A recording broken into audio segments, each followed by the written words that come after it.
স্ত্রীর জন্য টাকা খরচ করলে সাদাকা করার সওয়াব হয়। আমার প্রিয় ভাই ও বন্ধুরা, অনেক সময় আমরা মনে করি যে স্ত্রীর জন্য এত টাকা খরচ করব কেন, এত কিছু চাই কেন, ঈদের সময় মার্কেট চেয়েছে, এরপরে ড্রেস চাই, মাসে মাসে এইটা চাই ওইটা চাই, এত টাকা একটা মেয়েকে দিতে হবে কিসের জন্য? সে আমার ওয়াইফ, তাকে আমি যা দেবো এটা নিয়ে সন্তুষ্ট থাকবে।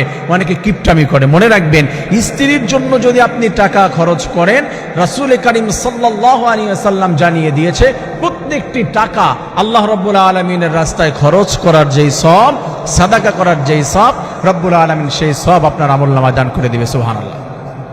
আমার প্রিয় ভাই বন্ধুরা, আল্লাহ রাব্বুল আলামিন জানিয়ে দিয়েছেন ওয়াশিরুহুন্না বিল মা'রুফ, তাদের সঙ্গে এমন ব্যবহার করবে, স্ত্রীদের সঙ্গে এমন ব্যবহার যেন তারা খুশি হয়ে যায়, তারা আনন্দ পায়, এমন কার্যক্রম করবে, এমন বিহেভ করবে, টাকা দিয়ে, পয়সা দিয়ে, ভালোবাসা দিয়ে।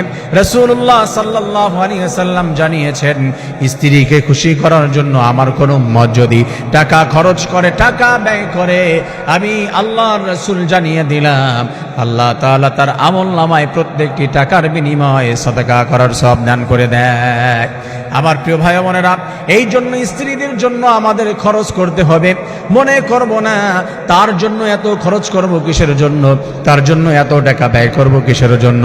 তাকে আপনি যখন বিবাহ করেছেন, আপনার ঘরের মধ্যে এনেছেন, আপনি যখন কবুল বলে তাকে গ্রহণ করে নিয়েছেন, সঙ্গে সঙ্গে তার জীবনের যতগুলি চাহিদা, যতগুলি প্রয়োজন রয়েছে, প্রত্যেকটি প্রয়োজন মেটানোর জন্য আল্লাহ রাব্বুল আলামিন আপনাকে ফরজ করে দিয়েছে।